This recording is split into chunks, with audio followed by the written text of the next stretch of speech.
Hello, my fam.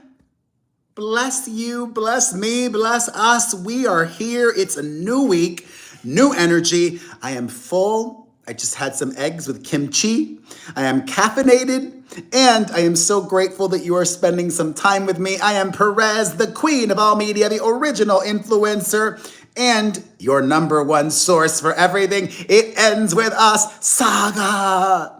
I am giving you hot topics today like I do every day at this time, 7:15 p.m. Eastern, 4:15 Pacific.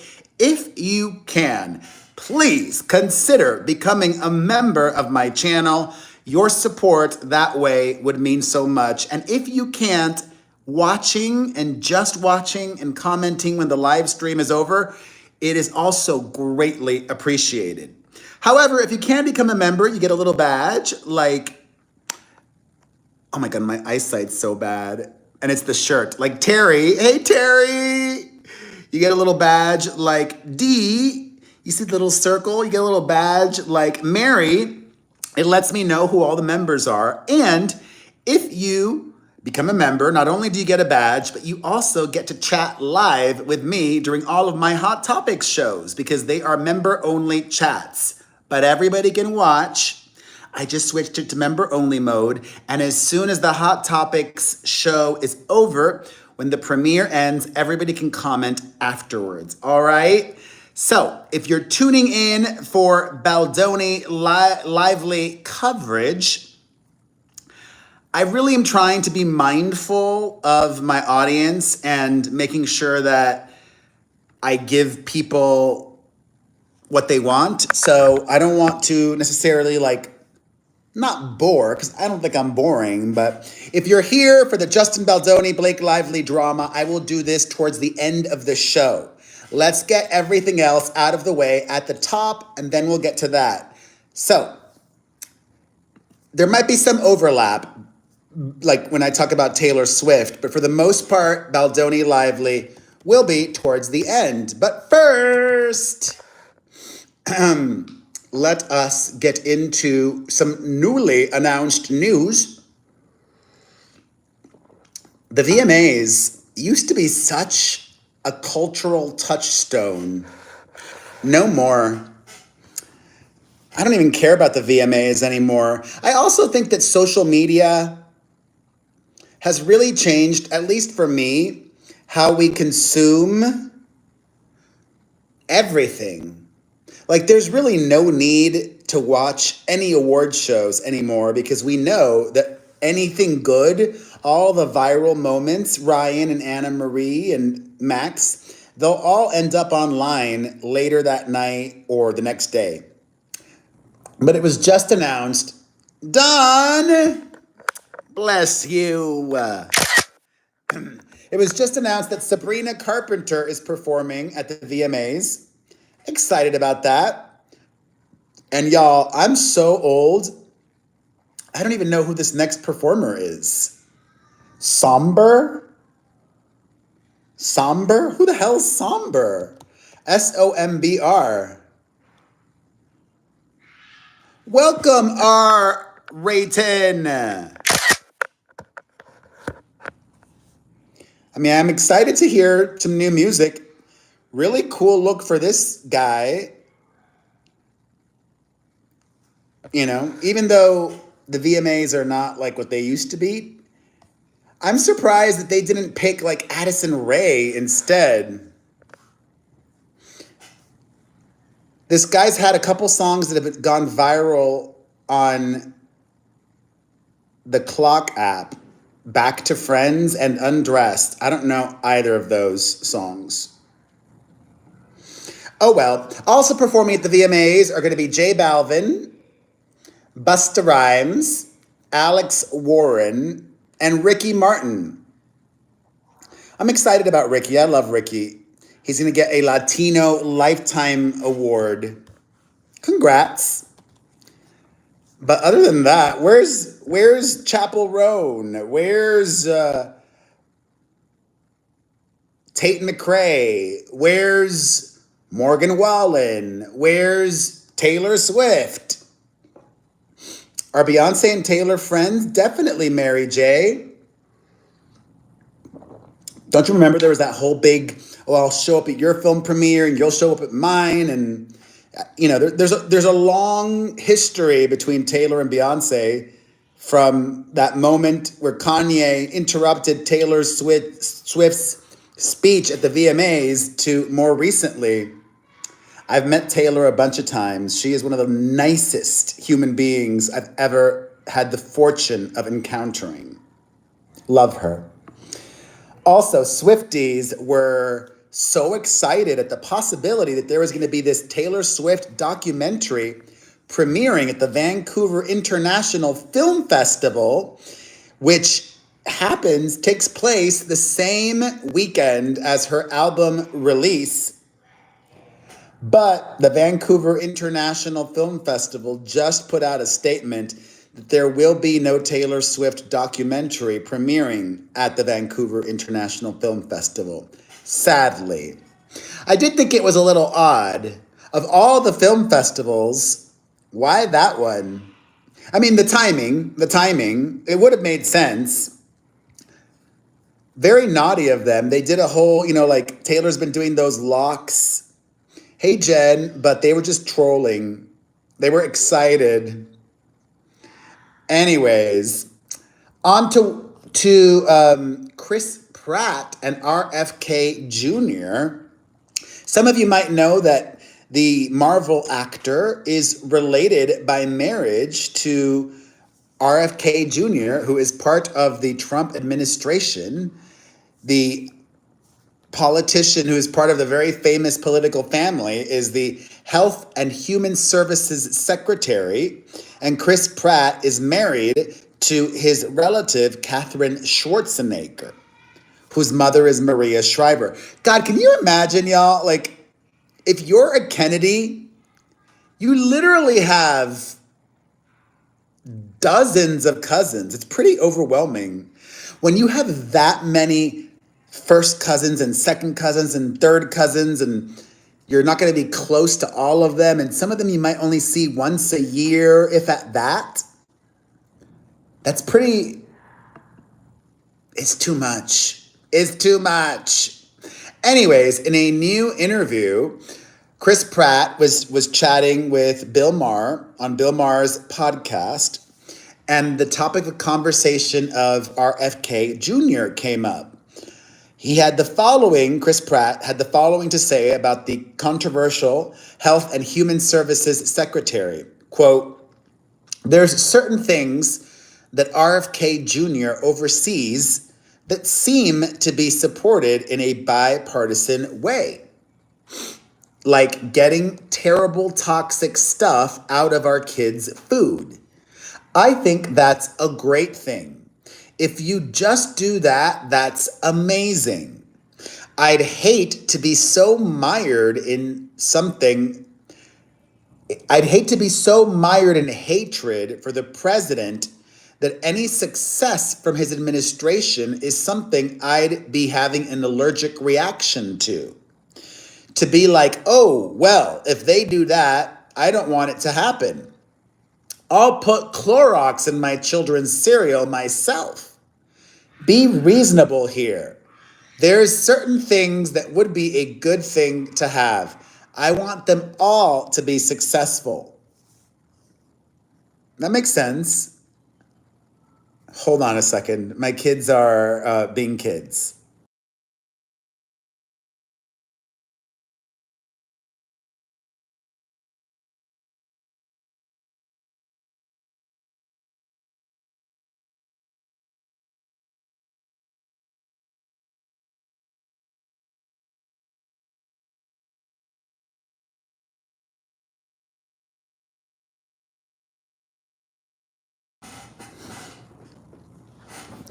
That's when my loud voice goes on.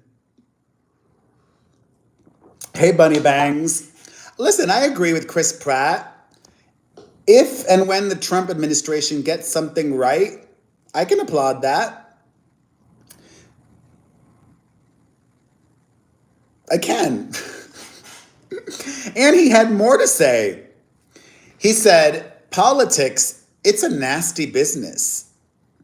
There's a certain level of this in Hollywood because, oh, he had more to say, sorry.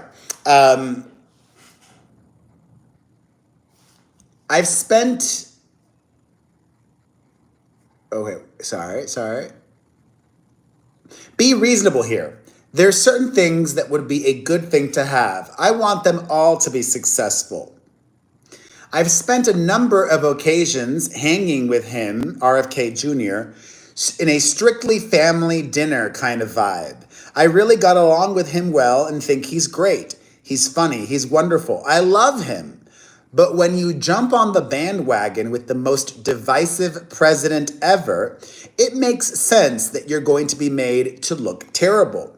So I don't know what to believe about his reported policies. It's not like I say to Bobby, let's talk about this while we're playing cards or having fun or having dinner. I'm not going to pick his brain to find out exactly which of those things are true. I just assume that none of them are. For the most part, I wish him well. Well, good. Cheers. All right. You may have seen this. Actually, before we get to that, oh God. Apparently, conservatives are now upset about male cheerleaders. Seriously? That's what you care about? Male cheerleaders have got you triggered? Professional cheerleaders. There was this male cheerleader at an NFL game, and it went viral, and conservatives were not feeling it. That's not even something new. Male cheerleaders have been around for the longest time. Like, what the hell? Are you that bored? I really do believe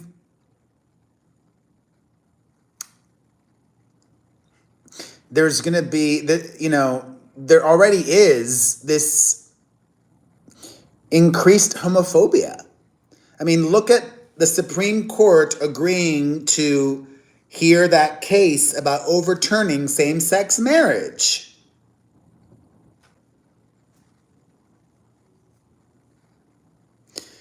You take 2 steps forward, 4 steps back, 1 step forward, we're still back.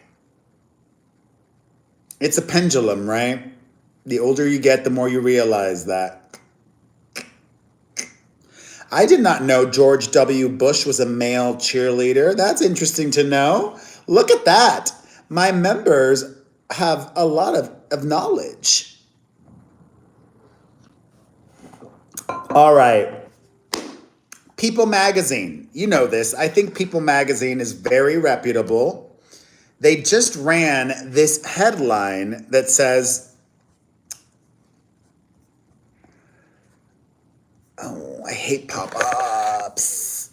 Close. Okay. People Magazine just ran this headline that says, Wendy Williams' medical exam complete as updated health diagnosis upholds her guardianship. I know a lot of people have been wondering what's going on with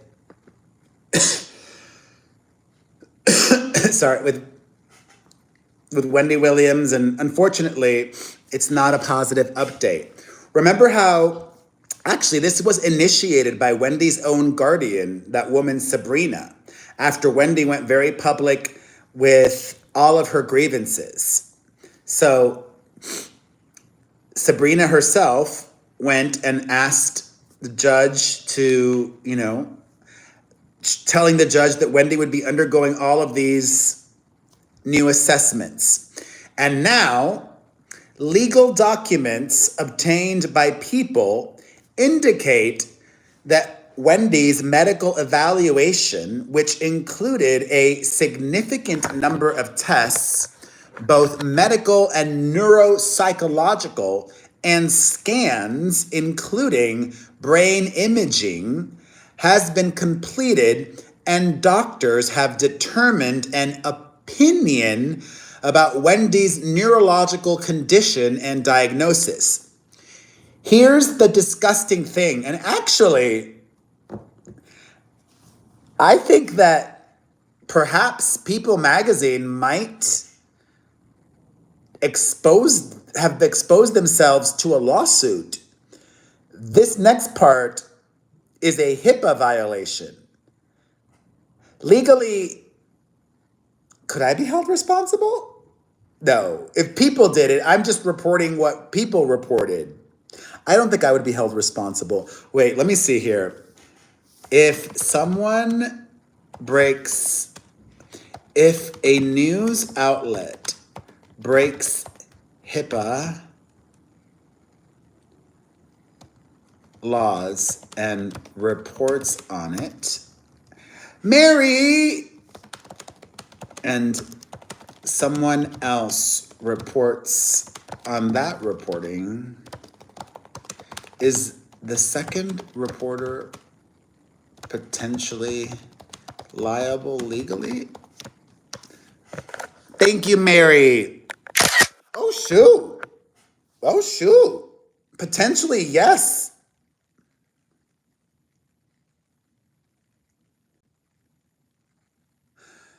Oh, wow. I did not know this. I mean, it could be wrong. It is AI. It says, potentially yes, while the initial breach of HIPAA by the first news outlet is the primary violation, a second news outlet reporting on that breach could also face legal consequences, especially if they republish the specific protected health information that was originally disclosed illegally. This is because the second outlet would then be involved in the unauthorized disclosure of protected health information, even if they didn't initiate the breach.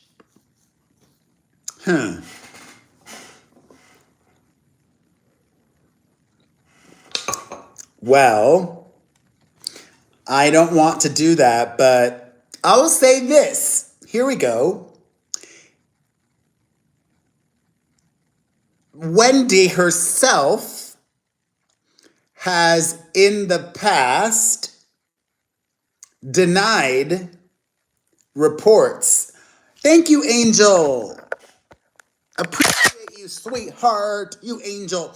Wendy Williams herself has denied in the past that she has frontotemporal dementia and aphasia.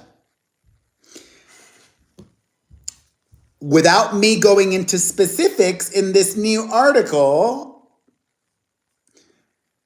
the headline said, Wendy Williams' medical exam complete as updated health diagnosis upholds her guardianship. So one could connect the dots and argue that all of these new tests and brain imaging and everything that Wendy had done recently would confirm that, contrary to what Wendy herself said in the past, she has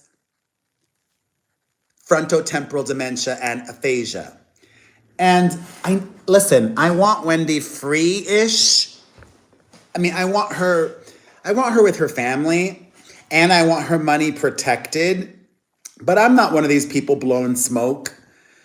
In all of the interviews that Wendy has given, either by calling or with the paparazzi, she's not there. She's not there like she used to be, sadly. Very sadly.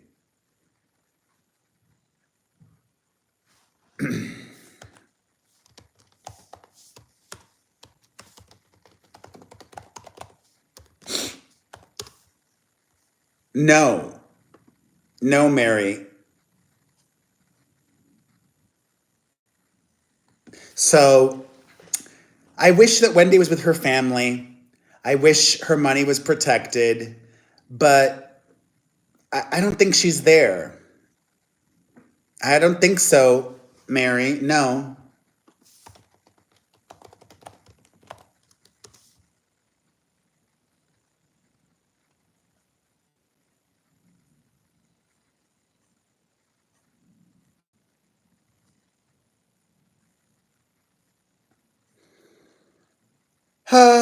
Anyways, and you know the saddest thing about the whole Wendy Williams situation for me? She's just, I think, 61 years old. Let me check. Wendy Williams. She's 61. She just turned 61 last month. That's so young. All right. Positive vibes to her. In other news, remember that story that I told you about that actress who was being very diva and difficult on the set of, not on the set, she didn't even go to the set of this photo shoot for Variety, a very respectable publication. Kyle Chandler's daughter, remember Sydney Chandler?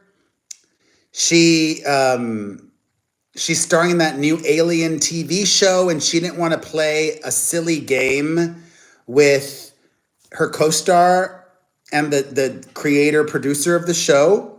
Well, she talks about that incident with regards to the Variety photo shoot, saying, "It was really unfortunate. I really wanted to be there for the photo shoot, and I was ready to talk anything and everything alien. I did not know at the time it was a deal breaker to not do a game and personal question thing. Again, new to this, I haven't done something like that before. I felt uncomfortable doing something like that. Unfortunately, I was uninvited from the rest of the shoot. I never meant to offend." I don't know. I remember exactly what Variety said, and they did not say they uninvited her. They said she just didn't show up. So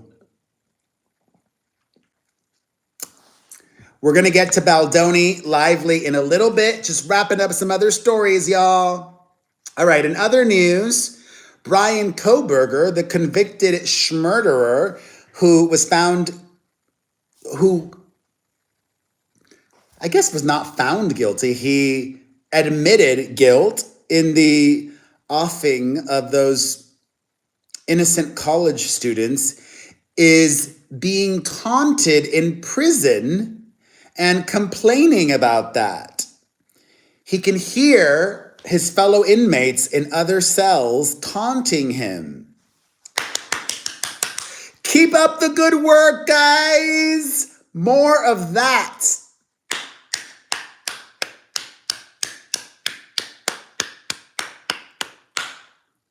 That's how we do. Cheers to that. All right.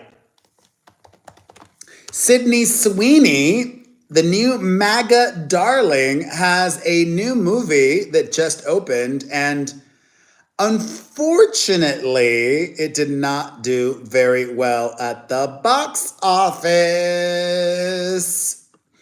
Americana is the name of her movie, and it was a wide release. Did any of you even know it was out? Americana debuted at over 1,000 theaters in the US, and it only made $500,000. 500,000. That's a major release.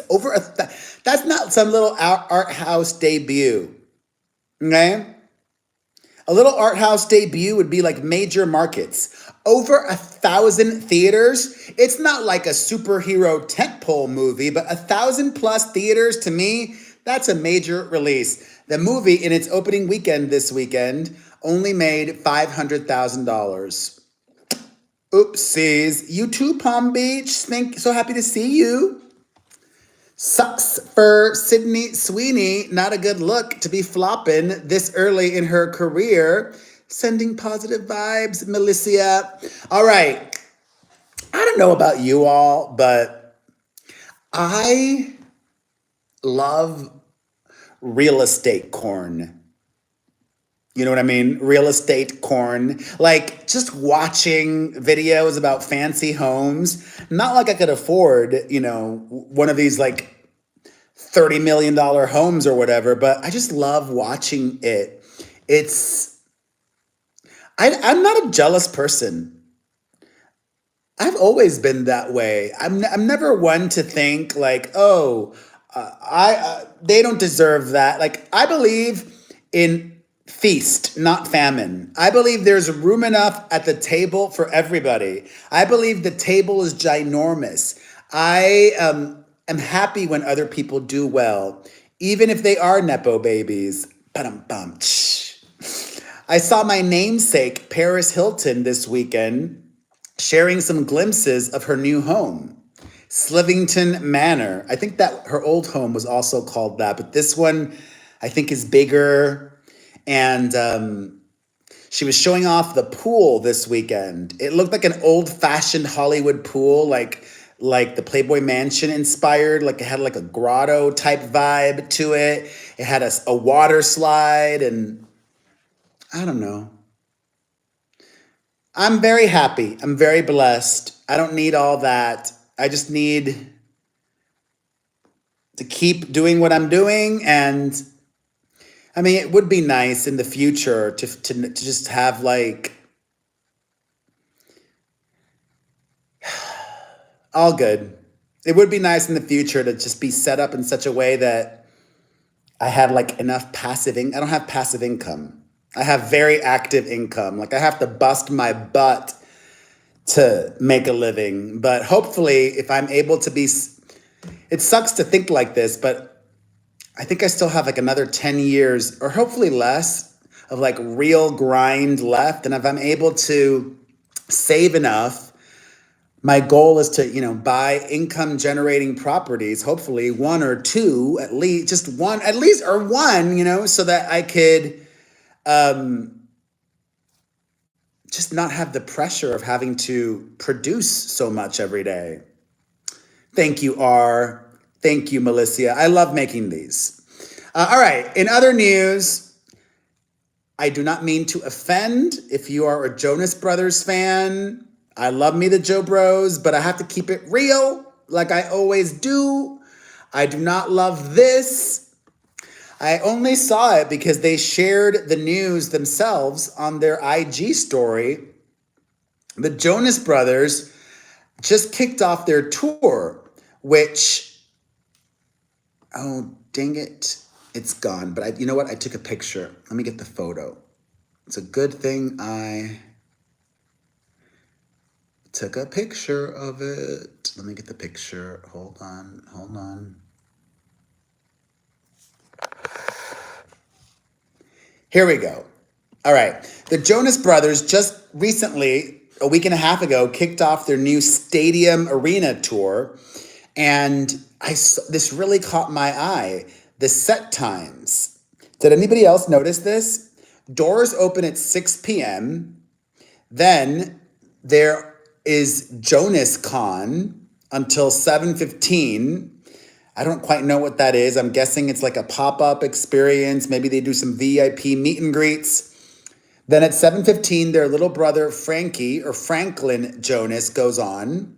At 7:35, the All-American Rejects go on.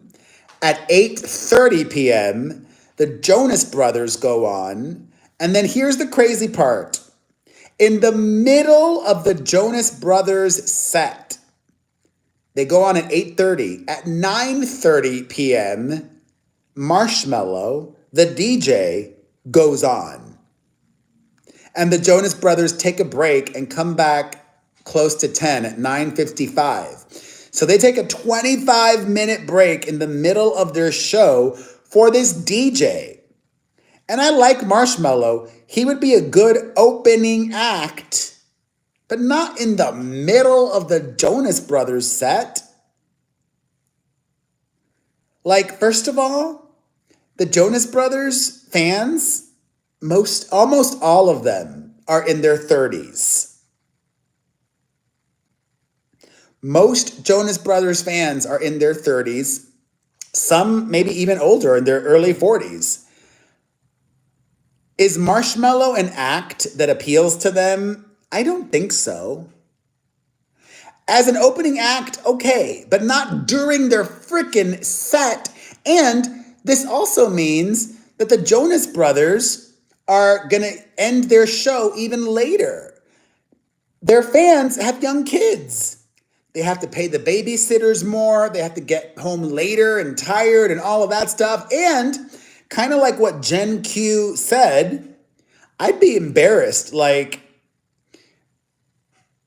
if I knew this ahead of time, okay, fine. It sucks, but I'll go and order drinks during that time. I'll go to the bathroom during that time. I'll go get a hot dog during that time. Or maybe even just go home. All right, I got an hour of the Jonas Brothers, plus I got the All American Rejects.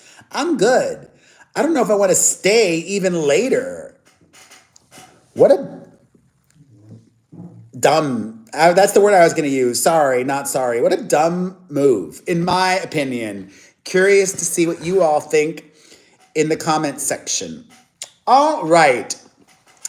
Some of you may have seen that former Biggest Loser trainer Jillian Michaels was on CNN last week talking about Donald Trump and his administration whitewashing exhibits in museums. And if you don't know, Jillian Michaels has rebranded as this big MAGA person. And, you know, MAGA will embrace any celebrity, whether they're D-list, F-list, or barely even on the F-list, so long as you publicly come out as MAGA. And Jillian Michaels did that. You know, like, remember when Amber Rose spoke at the Republican National Convention? From the strip club to Kanye's girlfriend to the RNC. So Jillian Michaels, I want to close my eyes because I want to carefully phrase what she did on CNN. Jillian Michaels tried to soften the impact, the legacy of slavery. She attempted to explain it away. Yeah, I think that those two thoughts together as one long sentence accurately describes what Jillian Michaels did. And then understandably, that got a lot of blowback, especially because you may not know this, Jillian Michaels adopted a black daughter. Jillian Michaels adopted a black daughter, and now you're trying to soften the blow, the legacy of slavery and explain it away? What the F? So Jillian limited comments on her IG. Maybe they were already limited before this, and she said nothing. However, over the weekend, she appeared at this conference where the topic came up. And you know what she did? She doubled down. She didn't offer any apology. She did the old expression, I was taken out of context. I was just trying to say that only 2% of the population of the United States were slave owners. Most white people were not bad people. Only 2% were slave owners. But it was still white oppression. Whatever. Anyways, hilarious. And like not hilarious, upsetting, but like Don David, it said also, yes. Did you watch it? There's this new documentary on Netflix about Biggest Loser. And it's not like a very favorable look back. Very interesting. Okay, in other news, This is one of the funniest things that I have seen all year. This Justin Bieber impersonator was in Las Vegas this weekend and convinced people at a fancy Vegas club at a luxury resort that he was the real Justin Bieber, and they let him get on stage and perform. So funny. Hilarious. All right, y'all. Okay, here we are, the Blake Lively, Justin Baldoni segment. Some of you might have seen the video that I shared yesterday about the filing that young Lily Bloom, Isabella Ferrer, made. She was accusing Baldoni of harassing her with this subpoena. And I have so many more thoughts and information since I made that video. Information to share with you all.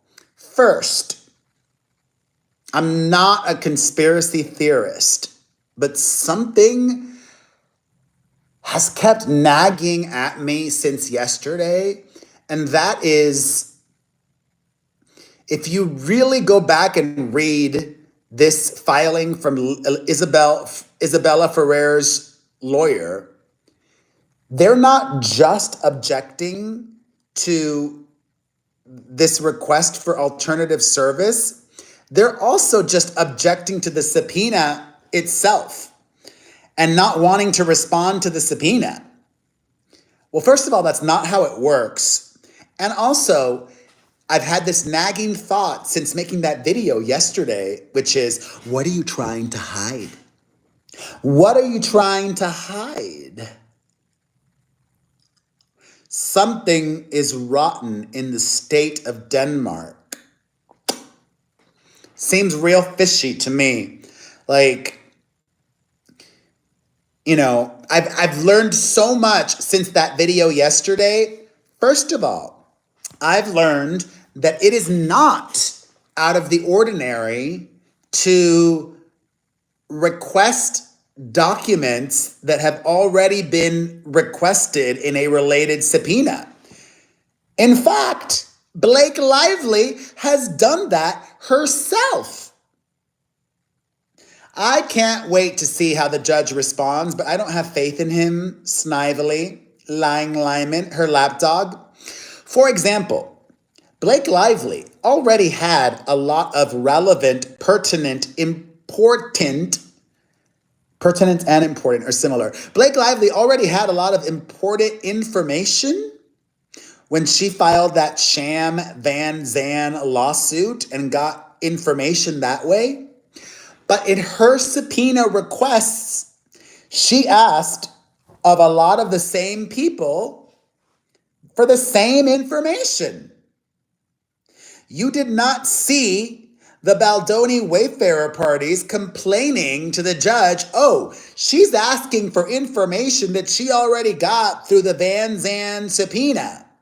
No, it is common to sometimes ask for things that have already been asked for in related subpoenas. Additionally, I've done a lot of research, and it's also not uncommon for a party, if they are assuming the legal costs on behalf of someone, as is Isabel Ferrer, it's not uncommon for them to have a say in or outright choose the lawyer. She was arguing he was trying to take away my agency, trying to take ownership of my authorship of my response, blah, blah, blah. Well, apparently that's very common. And, you know, they were also her lawyer was also complaining about, you know, it was taking such a long time because the language in her contract doesn't necessarily make it clear that they would indemnify her for a subpoena. Because honestly, there really are no costs involved in responding to a subpoena unless you are objecting to it. And she didn't object to the Blake Lively subpoena, but she's objecting to the Justin Baldoni subpoena. Yes, the same girl, as I said in my video yesterday, who after filming Wrapped in July of 2023, she sent Justin Baldoni very kind messages of gratitude. She texted him, "Thank you." So it's not uncommon to choose the lawyer. And as I said in my video yesterday, at no point did the Baldoni Wayfarer parties say, "We're not going to pay your legal bills." They said, "Okay, we'll do this." And one of the reasons, oh, this is so good. Look what I found out in my sleuthing. Shout out to, I don't remember. Oh, shout out to the creator who posted this on Elon's platform. I like to credit. Shout out to Christy Martinez Cohn. Christy Martinez Cohn, Kohan, and Christy with a K. She said and found out, listen, Sanford L. Michaelman, who is representing Isabella Ferrer, also represented someone named Michael Kassan, described as the ultimate power broker, in a lawsuit against Brian Friedman. This was a few years ago. Brian Friedman, as many of you know, is Justin Baldoni's lead attorney. Kassan, the ultimate power broker, accused Friedman of defamation, but in the end, the lawsuit was dismissed by the judge.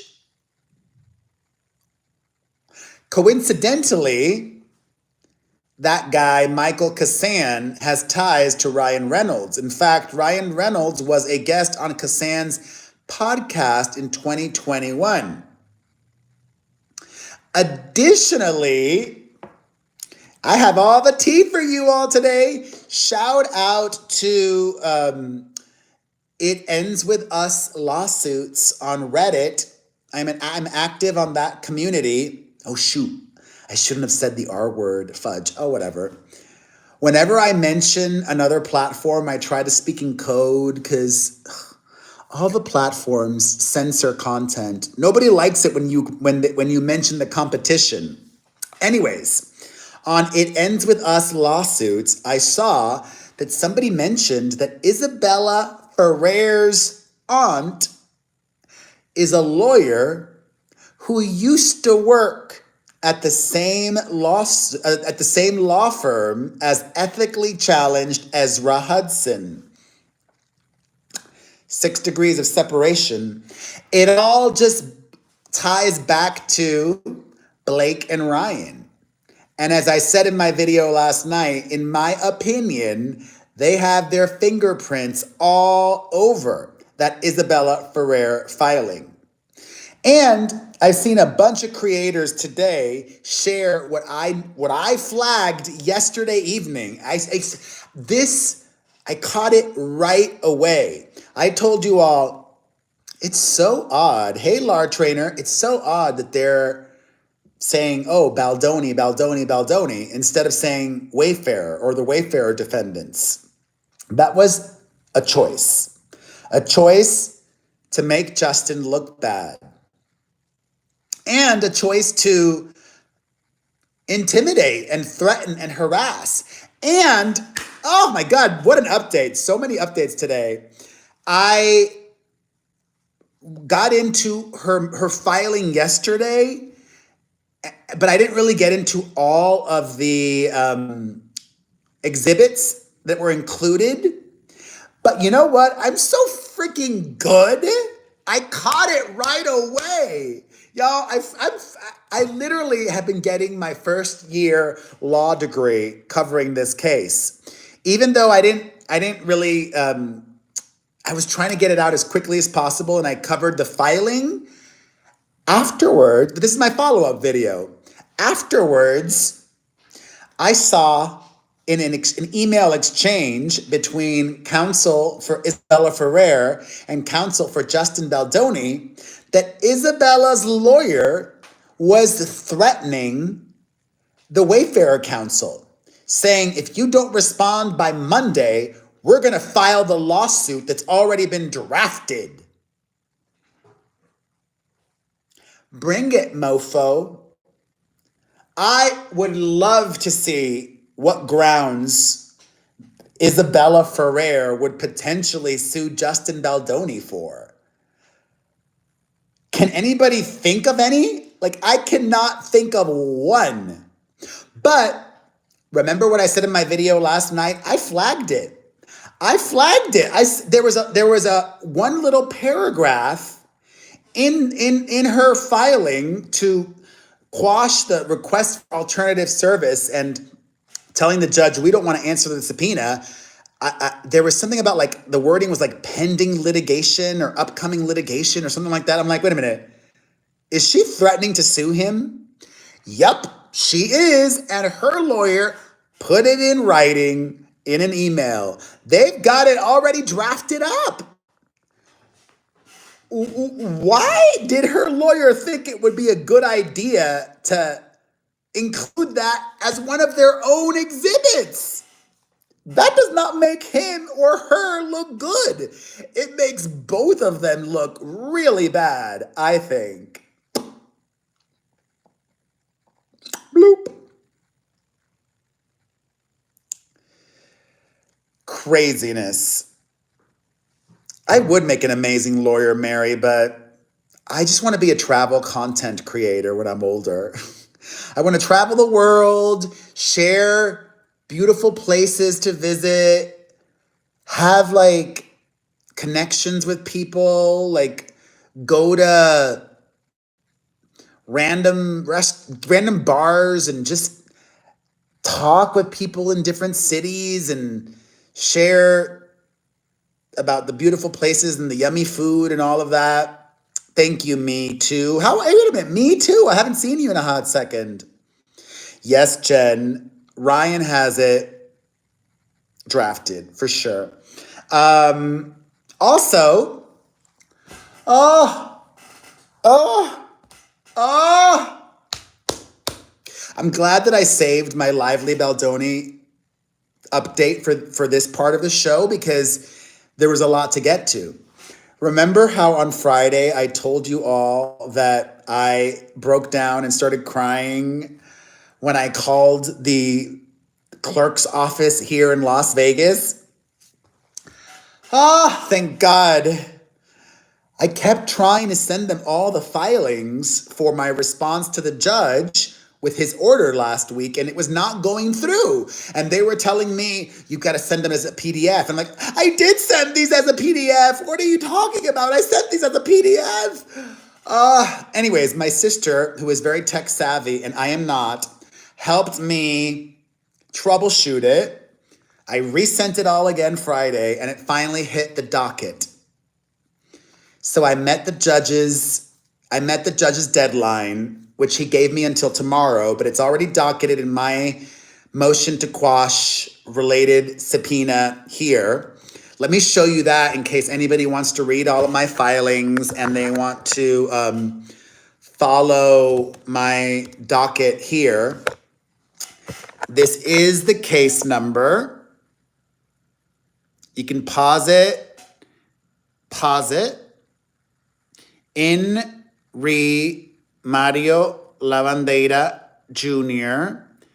2:CV-01396.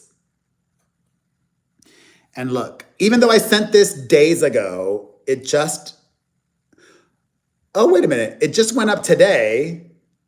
Okay, good. Okay. They put Friday's date. That's a good thing. They put Friday's date.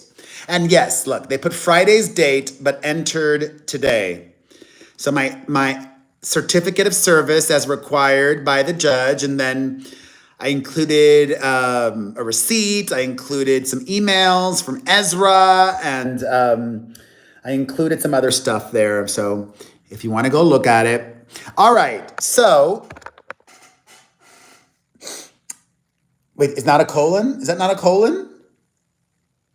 Is that not a colon? Semicolon? No, that's a colon. Wait, did I say it wrong? What do you call that? Is that a colon? Did I just mess up? What is that? What is that punctuation in between the two twos? That's a colon, right? Colon, and then a semicolon is the dot with the comma on the bottom. Okay, I was right. Okay. You got me confused for a minute there. Jesus.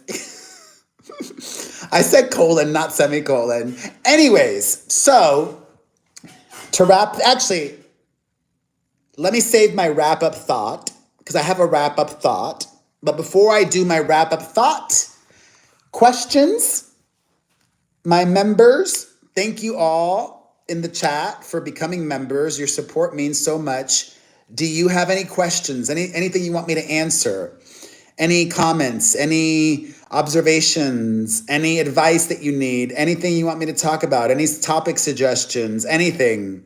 Now is your opportunity. I mean, I'm always looking at the chat and always trying to engage.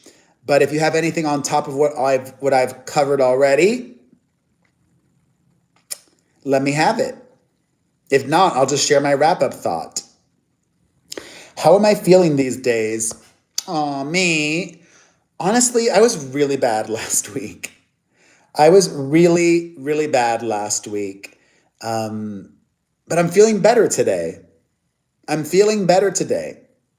So I'm grateful for that. Lar, that's an excellent question. I will be a guest on someone else's channel this week, but I don't want to announce it before they do.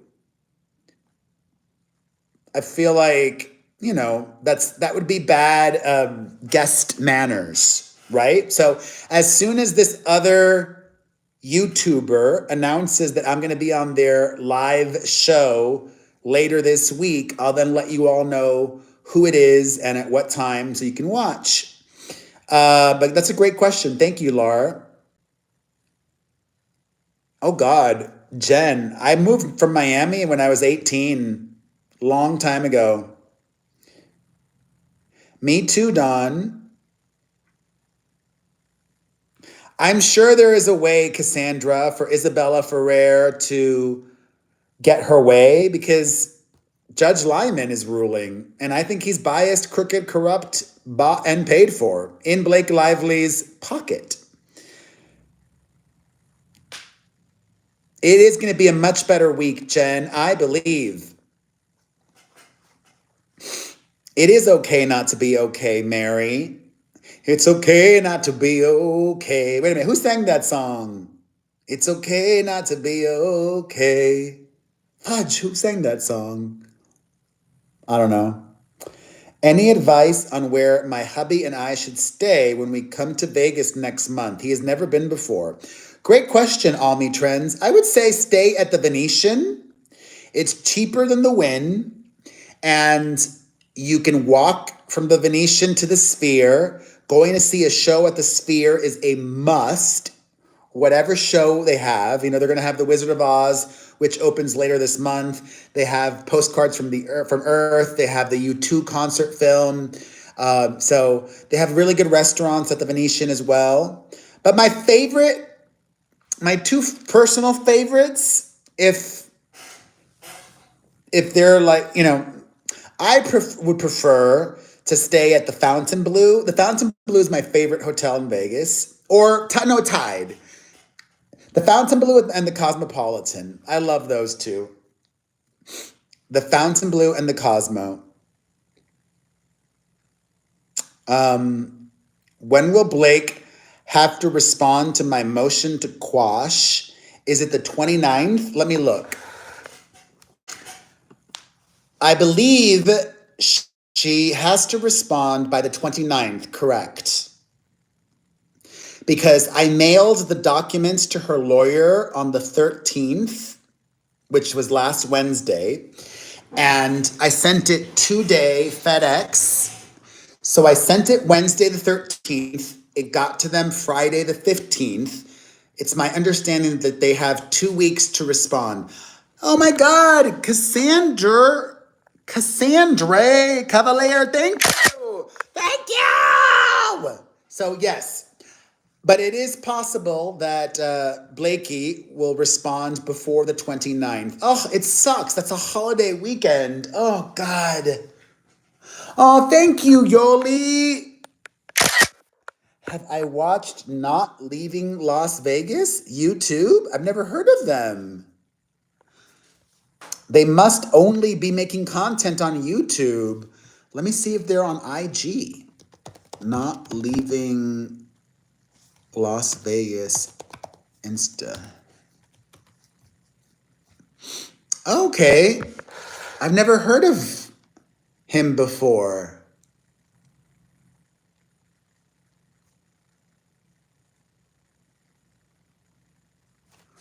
Weird. Oh, Rebecca, thank you. Wait, his IG isn't... Maybe he doesn't really post the same content on IG.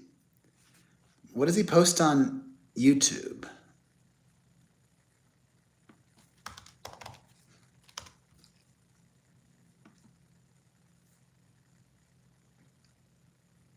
Oh, he's got a lot of videos. Oh, okay.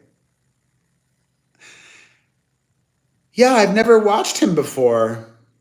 Cool. I'll have to check him out. All right, y'all. Have I ever met Jimmy Kimmel? Yeah, I did his show once. All right, so my wrapping thought is, I believe that Isabella,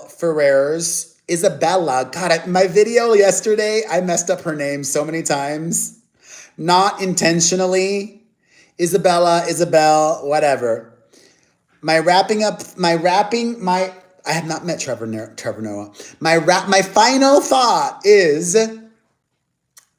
I believe that Isabella Ferrer's filing last night was a coordinated smear attack. My opinion, okay? I don't have proof that that's what happened.